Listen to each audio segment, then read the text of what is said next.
तो आज हम लोग बिहार के बारे में पढ़ना शुरू करते हैं। तो ये बिहार के एग्ज़ाम के लिए काफ़ी इम्पोर्टेंट होने वाला आप सभी के लिए, क्योंकि यहाँ पर हम बिहार से रिलेटेड जो भी जनरल नॉलेज होगा, जनरल स्टडीज़ होगा, उसके बारे में अध्ययन करेंगे। तो सबसे पहले हम बिहार की इंट्रोडक्शन से स्टार्ट करते हैं कि बिहार का ज्योग्राफी कहाँ पर है, किस तरह का है और बिहार नाम किस तरह से पड़ा है। तो उसके बाद फिर हम यहाँ पर इसको फर्दर आगे प्रोसीड करेंगे। ठीक है। तो फर्स्ट ऑफ ऑल हम जानते हैं बिहार के ज्योग्राफी के बारे में। देखो, आपके सामने जो ये मैप है, ये बिहार का मैप है और इसका अगर हम विस्तार की बात करें तो उत्तर से दक्षिण 345 किलोमीटर। ठीक है, उत्तर से दक्षिण 345 किलोमीटर। और अगर हम बात करें इसका पूरब से पश्चिम तो ये 483 किलोमीटर है। यहाँ पर देख सकते हो इस तरह से इसका विस्तार है। ठीक है। और इसके नाम के बारे में अगर हम बात करें, बिहार इसका नाम कैसे पड़ा, तो 12वीं सदी के आसपास बिहार में बौद्ध धर्म के काफ़ी ज़्यादा लोग रहते थे और बौद्ध धर्म के जो प्रार्थना स्थल होते हैं उसको विहार नाम से जाना जाता है। तो उसी के नाम पर इसका नाम विहार पड़ा है। ठीक है। तो अगर हम यहाँ पर अक्षांश और देशांतर की बात करें, यानी कि लॉन्गिट्यूड लैटिट्यूड की बात करें, तो यहाँ पर देख सकते हो इसका जो है ना 27 डिग्री 31 मिनट 15 सेकंड उत्तरी अक्षांश है। और अगर हम इसके यहाँ पर पूर्वी पश्चिमी सभी के बारे में यहाँ पर देखें तो आपको कुछ इस तरह से मिलेगा। ठीक है, यहाँ पर आप देख सकते हो उत्तरी अक्षांश यहाँ पर इतना है नीचे वाला, और यहाँ पर ऊपर वाला इतना है, जिसका लंबाई यहाँ पर 345 किलोमीटर है। और यहाँ पर जो है ना ये आपका पूर्वी अक्षांश, ये जो बिहार के पश्चिम में यहाँ पर 83 डिग्री है और यहाँ पर देख सकते हो इतना, और इसके बीच का जो गैप है ये 483 किलोमीटर है। तो ये बेसिक ज्योग्राफी है। यहाँ पर टोटल आपको 38 जिले मिलेंगे, है ना। इन सभी के बारे में हम आगे जानेंगे। तो इसका यहाँ पर देख लो, ये सब मेमोरी बेस्ड चीज़ है जो बिहार के एग्जाम में जनरली आता है। अगर हम इसके आकार की बात करें, ठीक है, यहाँ पर देखते हैं इसके आकार के बारे में और थोड़ा सा हिस्ट्री भी जानेंगे। तो ये आयताकार यानी कि रेक्टेंगुलर शेप में इसका आकार है। आप ऊपर फिगर में देख लिए इसके मैप में। सबसे पहले हम इसके छोटा सा ब्रीफ हिस्ट्री जो है ना, मॉडर्न हिस्ट्री में जो हम पढ़ते हैं उसके बारे में जान लेते हैं। सबसे पहले 12 दिसंबर 1911 को, ठीक है, दिल्ली दरबार में बिहार प्रांत बनाने का घोषणा किया गया। इससे पहले ये वाला रीजन जो है ना बंगाल के क्षेत्र में आता था। तो 1911 12 दिसंबर में इसको बिहार बनाने का यहाँ पर प्रस्ताव रखा गया। उसके बाद अगले डेट यहाँ पर देख सकते हो 22 मार्च 1912 ईस्वी को बिहार, ठीक है, बिहार जिसमें झारखंड और उड़ीसा भी थे शामिल, उसका यहाँ पर अधिसूचना अधिसूचना का घोषणा की गई यहाँ पर। इसके बाद 1 अप्रैल 1912 को बिहार उड़ीसा सहित प्रांत का गठन किया गया। यानी कि यहाँ पर जो राज्य है ना, बिहार राज्य का फॉर्मेशन यहाँ पर हो चुका है। कब? 1 अप्रैल 1912 को, जिसमें बिहार, झारखंड और उड़ीसा तीनों राज्य शामिल हैं। ठीक है। अब देखते हैं आगे कैसे इसका विभाजन होता है, उसके बारे में देख लेते हैं। 1 अप्रैल 1936 ईस्वी को बिहार एवं उड़ीसा अलग राज्य बन जाते हैं। समझ रहे हैं? यानी कि 1936 में फिर से इसका विभाजन होगा, जिसमें उड़ीसा राज्य को बिहार से अलग कर दिया जाएगा और अभी भी झारखंड बिहार का ही पार्ट है। इसके बाद जो इसका आखिरी विभाजन है ना, यहाँ पर देख सकते हो 15 नवंबर 2000, ये सबसे इम्पोर्टेंट डेट है। ठीक है, क्योंकि ये सबको याद भी होता है जनरली, को बिहार का अंतिम विभाजन, जिसमें झारखंड एक नए राज्य के रूप में अस्तित्व में आया। यानी कि यहाँ पर झारखंड राज्य का गठन हुआ, जिसमें बिहार का जो 46% भाग था वो झारखंड में चला गया और झारखंड भारत का उस समय 28वां राज्य बनकर तैयार हुआ। ठीक है। और अगर बिहार के रिसोर्स की बात करें तो अधिकतर जो कोल माइंस या फिर और भी तरह के मिनरल्स माइंस थे, वो सारे के सारे कहाँ चले गए? वो झारखंड में चले गए, क्योंकि वो एक पठारी रीजन है। आपको पता होगा, उसको पठारी रीजन कहते हैं क्योंकि वो पठार पर ही बसा हुआ है। छोटा नागपुर का पठार झारखंड का दूसरा नाम भी है। तो आगे देखते हैं बिहार के बारे में कुछ इंपॉर्टेंट फैक्ट। तो बिहार स्थापना दिवस 22 मार्च को मनाते हैं। ये सब जो है ना फैक्चुअल डाटा है जो आपको याद रखना है। 22 मार्च को हम लोग मनाते हैं बिहार का स्थापना दिवस।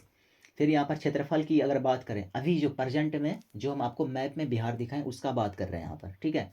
तो 94,163 वर्ग किलोमीटर, जो भी बिहार के एसआई एग्जाम में भी पूछा गया था कि कितना बिहार का क्षेत्रफल है। ठीक है।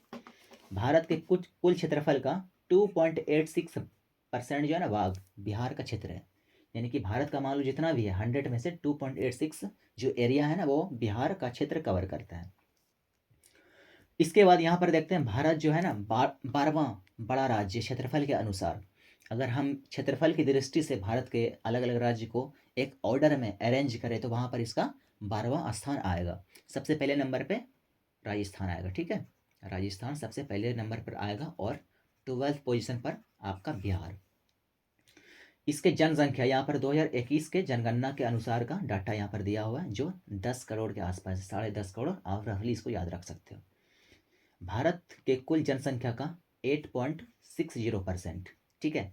तो यहाँ पर देखो बाकी रीजन से यहाँ पर जो पॉपुलेशन है ना काफ़ी ज़्यादा है, इसलिए क्योंकि यहाँ पर अगर हम क्षेत्रफल की बात करें तो ये भारत का सिर्फ 2.86% है, लेकिन जनसंख्या यहाँ पर 8.60% है, तो इसलिए यहाँ पर पॉपुलेशन डेंसिटी भी काफ़ी ज़्यादा हो जाता है।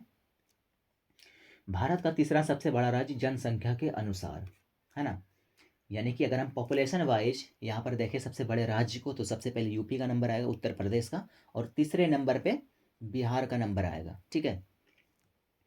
लंबाई यहाँ पर देख लो, उत्तर से दक्षिण 345 किलोमीटर, जो हम आपको पहले भी बता चुके हैं मैप पर, और यहाँ पर चौड़ाई 483 किलोमीटर पूरब से पश्चिम की ओर। और यहाँ पर अगर हम इसके मतलब हाइट की बात करें समुद्र तल से, है ना, समुद्र तल से इसके ऊंचाई की बात करें तो ये 173 फीट है, जो आपका रफली 53 मीटर में कन्वर्ट होता है। औसत वर्षा यहाँ पर 112 सेंटीमीटर है। ये सब भी डाटा आप याद रख सकते हो। तो चलते हैं फिर आगे, हम लोग कुछ और फैक्चुअल चीज़ को डिस्कस करते हैं। उसके बाद फिर हम हिस्ट्री को देखेंगे, एंशियंट, मेडिएवल, अलग अलग हिस्ट्री जो बिहार के हैं। काफ़ी पुराना इतिहास है, क्योंकि मौर्यन अम्पायर जो थे वो यहीं से शुरू हुए थे, ठीक है। मगध अम्पायर जो था आपका, वो सारे के सारे के बारे में हम यहाँ पर डिस्कस करेंगे फर्दर क्लासेस में। तो यहाँ पर प्रशासनिक विभाजन के बारे में देख लेते हैं अब, ठीक है। प्रशासनिक यहाँ पर एडमिनिस्ट्रेटिव जो डिवीज़न है ना, उसके बारे में हम इसको देख लेते हैं। तो बिहार के जितने भी जिला हैं उन सभी को मिलाकर 9 परमंडल, जिसको हम डिवीज़न कहते हैं, ठीक है, 9 डिवीज़न में इसको यहाँ पर डिवाइड किया गया है। 9 डिवीज़न के बारे में देखेंगे कि कौन से डिवीज़न में कौन कौन से जिला आते हैं यहाँ पर। टोटल यहाँ पर 38 जिला है, और 38वां जिला जो है ना अरवल, अरवल जिला 38वां जिला है बिहार का। और टोटल कितने हैं, 38 जिले हैं बिहार में। अनुमंडल, ठीक है, अनुमंडल जिसको सब डिवीज़न कहते हैं, यहाँ पर आपको मिलेंगे 101 सब डिवीज़न। और प्रखंड से अंचल, जिसको ब्लॉक कम जोन इंग्लिश में कहा जाता है, इसका यहाँ पर नंबर है 534, ठीक है। पंचायत की बात करें तो पंचायत में कई सारे गांव के मतलब कलेक्शन को, यानी कॉम्बिनेशन को क्या कहते हैं हम लोग, पंचायत कहते हैं। तो पंचायत यहाँ पर होगा 8058 पंचायत, और नगर निगम 19 है, ठीक है। तो यहाँ पर 19वां जो है ना, 19वां नगर निगम सहरसा को बनाया गया था। नगर परिषद की बात करें तो 88 है, 88 है, और नगर पंचायत 154 है। पुलिस जिला है ना, यहाँ पर देख लो 48 है, सॉरी 40 है। पुलिस जिला यहाँ पर कितने हैं, 40 है। जिला के अतिरिक्त बगहा एवं नगछा पुलिस जिला है, ठीक है। ये जो है ना, ये नौगछिया भागलपुर में ही आता है। तो ये इन दोनों को मिलाकर टोटल कितने हो जाते हैं, टोटल पुलिस जिला 40, 38 + 2। तो यहाँ पर ये हो गया आपका प्रशासनिक विभाजन का जो इन्फॉर्मेशन था, फैक्चुअल डाटा ये था इसके बारे में। अब हम लोग देखते हैं कुछ और बिहार के बारे में, ठीक है। यहाँ पर जो भी पॉलिटिक्स है, किस तरह से यहाँ पर मुख्यमंत्री बनते हैं, यानी कि बिहार का जो लेजिस्लेचर है ना, उसके बारे में जानते हैं, विधायिका के बारे में। यहाँ पर कितने सारे सीट्स हैं, इन सभी के बारे में चर्चा करते हैं। तो बिहार का विधानमंडल जो है वो द्विसदनीय है, यानी कि यहाँ पर जो है ना, देखो बिहार राज्य में क्या होता है ना, एक तो लेजिस्लेचर असेंबली होता है और काउंसिल होता है, ठीक है, जिसको विधान सभा और विधान मंडल बोलते हैं, या फिर परिषद बोलते हैं, विधानमंडल और विधान परिषद। तो यहाँ पर जो है ना बिहार में, यहाँ पर दोनों सदन है, दोनों हाउस है। अगर हम यहाँ पर देखें विधानसभा की सीटों की संख्या 243 सीट है, और विधान परिषद है ना, इन्हीं दोनों को यहाँ पर मिलाकर कहा जाता है यहाँ पर द्विसदनीय है।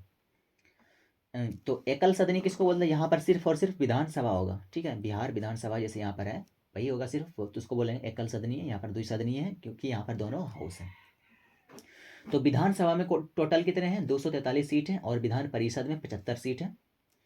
लोकसभा सीटों की संख्या 40 है, ठीक है। और बिहार में राज्यसभा सीटों की संख्या यहाँ पर 16 है, ठीक है। तो यहाँ पर आपको इन दोनों में रखना थोड़ा सा ध्यान में कि यहाँ पर विधान जो परिषद है ना और यहाँ पर राज्यसभा, ये दोनों सीट काफ़ी इंपॉर्टेंट हो जाता है एग्जाम के पॉइंट ऑफ व्यू से, क्योंकि ये सब जो है ना जनरली लोग याद रखते हैं। विधानसभा की सीट कितने हैं बिहार में? 243 है।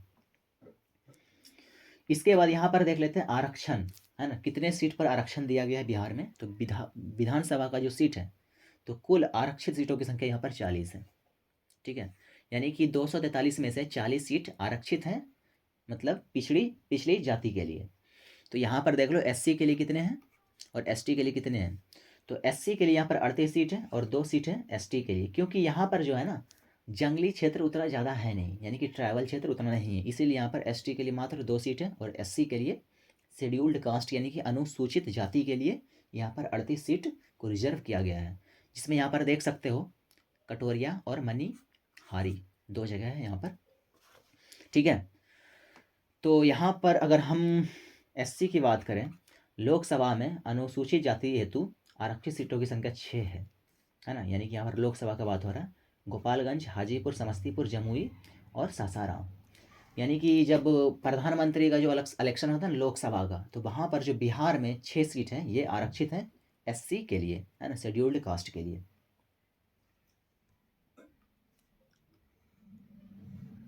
अब आगे कुछ और इन्फॉर्मेशन को देख लेते हैं। राज्य की सीमा, ठीक है, राज्य जो है अपना बिहार राज्य, इसका सीमा उत्तर में कौन है, दक्षिण में कौन है, पूरब में कौन है, पश्चिम में कौन है, इन सभी के बारे में जानते हैं।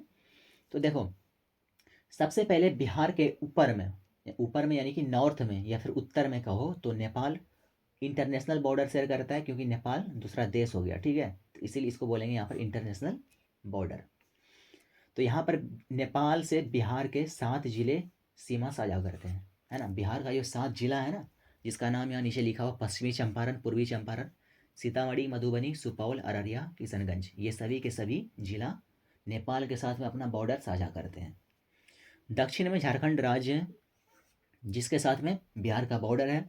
झारखंड के साथ में 8 जिले यहाँ पर सीमा साझा करते हैं, जिसमें अगर हम देखें तो रोहतास है, औरंगाबाद, गया, नवादा, जमुई, बांका, भागलपुर और कटिहार। तो इन सभी को आप ध्यान में रखना।